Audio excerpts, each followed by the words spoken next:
ये मेरे पास एक बॉल है, अब अगर मैं इसे जोर से फ्लोर पे मारूंगा तो ये बाउंस बैक होके ऊपर जाएगा और छत से टकराकर वापस फ्लोर की तरफ आएगा। तो ऐसे ही बॉल छत और फ्लोर के दरमियान मूव करता रहेगा। सेम ट्रेडिंग में भी इसी तरह प्राइस मूव होती है सपोर्ट और रेजिस्टेंस के दरमियान। अब अगर आपको ये सपोर्ट और रेजिस्टेंस का कॉन्सेप्ट समझ आ गया तो आप स्मार्टली ट्रेड्स ले सकेंगे और आपको काफी हद तक चार्ट ट्रेडिंग आ जाएगी। Support and resistance with human psychology.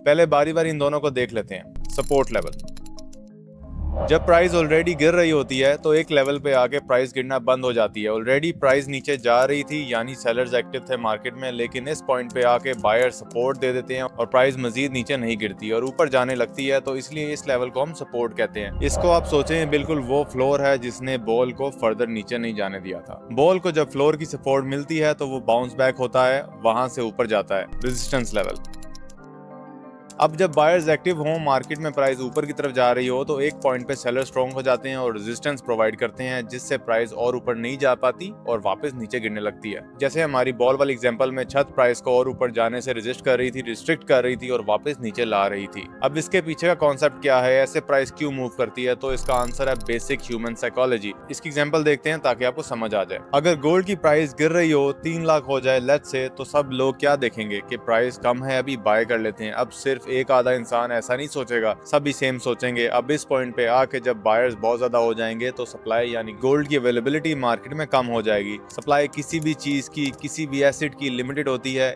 इसलिए जब सप्लाई कम हो जाए और डिमांड ज्यादा हो तो प्राइसेस हाई हो जाती हैं, इसलिए प्राइस ऊपर को जाएगी। इसलिए ये पॉइंट सपोर्ट कहलाएगा क्योंकि 3 लाख से गोल्ड की प्राइस ज्यादा नीचे नहीं गिरती और लोग आकर बाइंग शुरू कर देते हैं। अब जब प्राइस हाईएस्ट होगी, फर्ज करें 4 लाख पे पहुंच जाएगी, तो लोग सोचेंगे कि अब इससे पहले कि प्राइस गिरे हम प्रॉफिट कैश कर लेते हैं। 3 लाख पे लिया था, 4 लाख पे बेच दिया, 1 लाख प्रॉफिट निकाल लिया। लेकिन यहाँ भी कोई एक आधा इंसान ऐसा नहीं सोचेगा, मेजोरिटी लोग यही सोचेंगे। तो वो सब गोल्ड सेल करना शुरू कर देंगे, यानी सेलर ज्यादा हो जाते हैं। और आपको पता है जब सेलर ज्यादा हो यानी सप्लाई ज्यादा है, डिमांड कम है, तो प्राइस ऑटोमेटिकली गिर जाएगी। सो इस पॉइंट पे प्राइस फर्दर ऊपर नहीं जा पाई और नीचे गिरने लगी। तो ऐसे ये पॉइंट रेजिस्टेंस लेवल कहलाता है। इसने प्राइस को रेजिस्ट किया 4 लाख से ऊपर जाने के लिए। तो ऐसा मार्केट की मर्जी से नहीं होता, ये हम ह्यूमंस की साइकोलॉजी है। That's how we treat each asset. इसलिए ये प्राइस सपोर्ट और रेजिस्टेंस के दरमियान मूव होती रहती है। जैसे इस चार्ट में देखें तो यहाँ से प्राइस नीचे आ रही थी, इस लाइन बायर्स ने सपोर्ट दी और प्राइस ऊपर चली गई। ये लाइन सपोर्ट लेवल को रिप्रेजेंट करती है। सेम ऐसे रेजिस्टेंस में इसके ऑपोजिट प्राइस कंटिन्यूअसली ऊपर जा रही थी, फिर सेलर्स ने रिस्ट्रिक्ट किया और प्राइस मजीद ऊपर जाने के बजाय नीचे आने लग गई। अब हमारा अगला पॉइंट है ब्रेकआउट्स।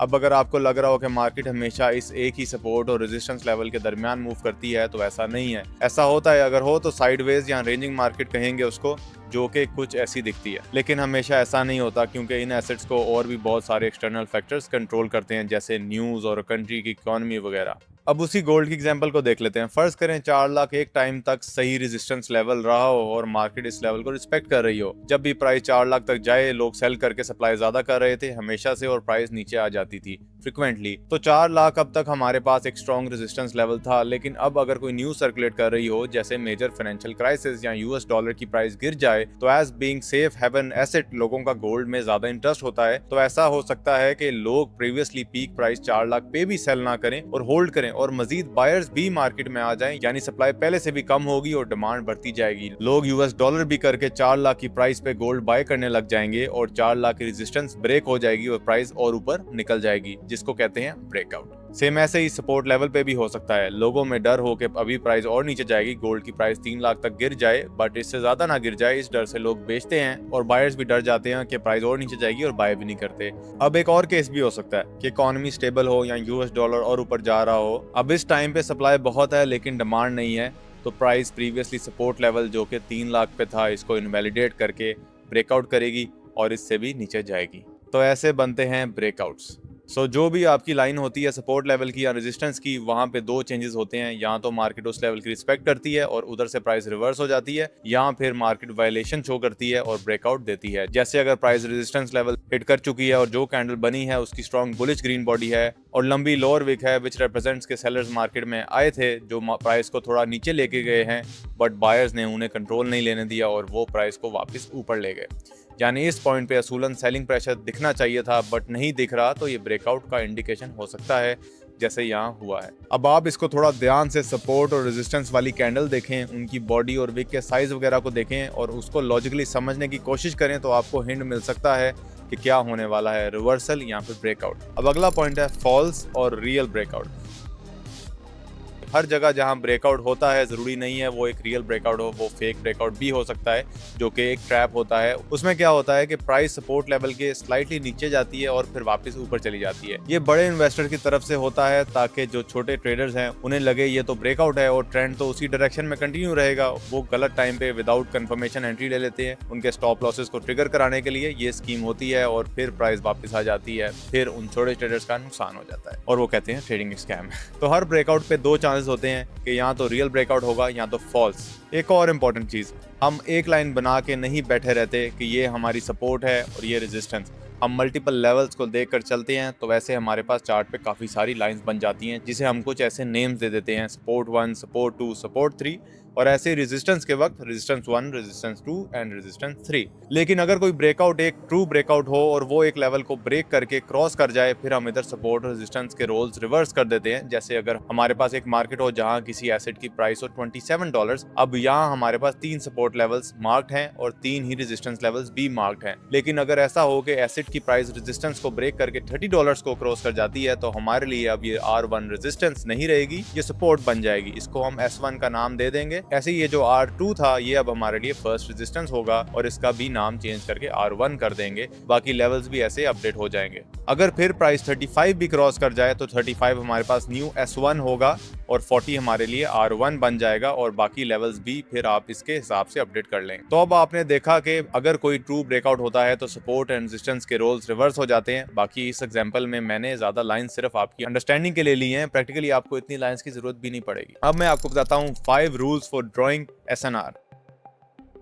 आपको मैं live market and resistance lines draw करना सिखाऊंगा भी चार्ट पे, लेकिन उससे पहले इनको ड्रॉ करने के कुछ रूल्स हैं वो आप समझ लें, क्योंकि 90% लोगों को पता होता है SNR का बट ड्रॉ करने का एक्यूरेट तरीका नहीं पता होता। That's why they can't catch this knowledge properly. Rule number 1, first rule है कि आपको बहुत से लोग सजेस्ट करेंगे कि आप पेंसिल वाले आइकन पे जाएं और उधर से स्क्रॉल करेंगे तो आपको हॉरिजॉन्टल लाइंस का ऑप्शन मिल जाएगा। तो इस पे क्लिक करके आपको एक पूरी लाइन मिल जाएगी। इससे आप सपोर्ट और रेजिस्टेंस लाइंस के तौर पे एडजस्ट भी कर सकते हैं। बट रियल ट्रेडिंग में आपके लिए हॉरिजॉन्टल लाइंस की जगह रेक्टेंगल सही रहते हैं, क्योंकि सपोर्ट एंड रेजिस्टेंस लेवल पे प्राइस एग्जैक्ट एक पॉइंट पे रिएक्ट नहीं करती है हमेशा। इनफैक्ट प्राइस एक जोन में रिएक्ट करती है। तो उस पूरे जोन को मार्क करने के लिए आप थिन सी रेक्टेंगल ड्रॉ कर सकते हैं। इस इमेज से आप लाइन और रेक्टेंगल के कॉन्सेप्ट को क्लियरली समझ सकते हैं कि मार्केट एक स्पेसिफिक प्राइस रेंज के हिसाब से चल रही है, ना कि एक एग्जैक्ट नंबर के। रूल नंबर 2, सेकंड रूल ये है कि आप जो जोन ड्रॉ करें वो मल्टीपल पॉइंट्स पे टच हो रहा हो। अगर बार बार मार्केट ने एक लेवल की रिस्पेक्ट की है तो इसका मतलब है कि ये एक स्ट्रॉन्ग सपोर्ट या रेजिस्टेंस लेवल है,